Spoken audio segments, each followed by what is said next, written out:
যেদিন আমি ইন্তেকাল করব সেদিন আমার সমস্ত আমলনামা কাট করে দেওয়া হবে। কোনো আমলনামা আর আমার তখন করার সুযোগ থাকবে না।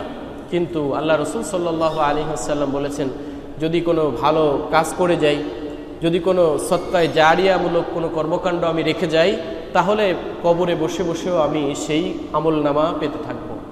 আবার অনুরূপভাবে কোনো ব্যক্তি যদি গুনাহে জারিয়ামূলক কোনো কাজ যদি সে করে যায়, তাহলে সেও কবরে বসে বসে সেই গোনার একটা ভাগ পার্সেন্টেজ তার কবরে বসে বসে পেতে থাকবে।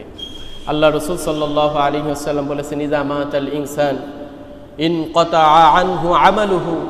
অন্য বর্ণনায় এসেছে ইযা মাতা ইবনু আদম ইনকাতা আনহু আমালুহু। যখন কোনো বনি আদম বা যখন কোনো মানুষ মৃত্যুবরণ করে, তখন তার আমলনামাকে কাট করে দেওয়া হয়। ইনকাতা আমালুহু ইল্লা মিন সালাস, তিনটা বিষয় ব্যতীত তার সমস্ত আমলনামার দরজা বন্ধ হয়ে যায়।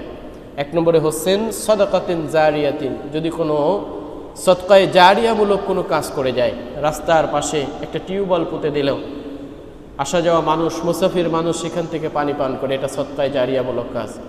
কোনো ইলমি দ্বারা মাদ্রাসার একটা বিল্ডিং করে দিল, এটা একটা সদকায়ে জারিয়ার কাজ। যতদিন পর্যন্ত ওই বিল্ডিং থেকে এলেম পিপাসু ছাত্রছাত্রীরা ওখান থেকে এলেম শিখবে, ততদিন পর্যন্ত ওই ব্যক্তির আমলনামায় এরকমভাবে সব যেতে থাকবে। এটা হচ্ছেন সদকাতুল জারিয়ার কাজ। দুই নম্বরে হচ্ছেন ওয়া ইলমিন ইউনতাফাউ বিহি, উপকারী এলেম।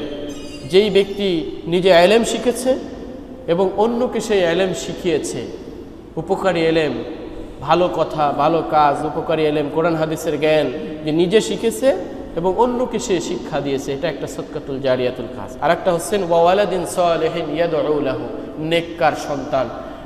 পৃথিবীর বুকে ইঞ্জিনিয়ার বানিয়েছে, ডক্টর বানিয়েছে, বিজ্ঞানী বানিয়েছে, বিভিন্ন কিছু বানিয়েছে, কিন্তু আসলে সে নেককার সন্তান নয়।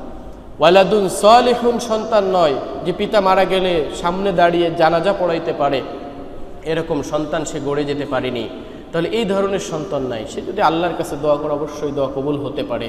কিন্তু আলাদুন সালিহুন, যে আল্লাহ সুবহানাহু ওয়া তাআলার বিধান সে তার জীবনে বাস্তবায়ন করে এবং মৃত্যুর পরে তার জন্য রব্বানা আতিনা রব্বির হামহুমা কামা রব্বায়ানি সগীরা, এই সুন্দর সুন্দর দোয়া করে, এই ব্যক্তির জন্য এই নেককার সন্তানও একটা সদকাতুল জারিয়া। সম্মানিত উপস্থিতি, এই জন্য যেহেতু আমাদের প্রত্যেকটা কর্মকাণ্ড সাক্ষীর মাধ্যমে বিচার ফয়সালা করা হবে, তার প্রথম সাক্ষী হবে জমিন, দ্বিতীয় সাক্ষী হবে ফেরেশতারা। আমাদের প্রত্যেকটা আমলনামা লিখিত রয়েছে এবং লিখিত থাকছে। সুতরাং আমাদের কর্মকাণ্ড সেই দিকে হওয়া উচিত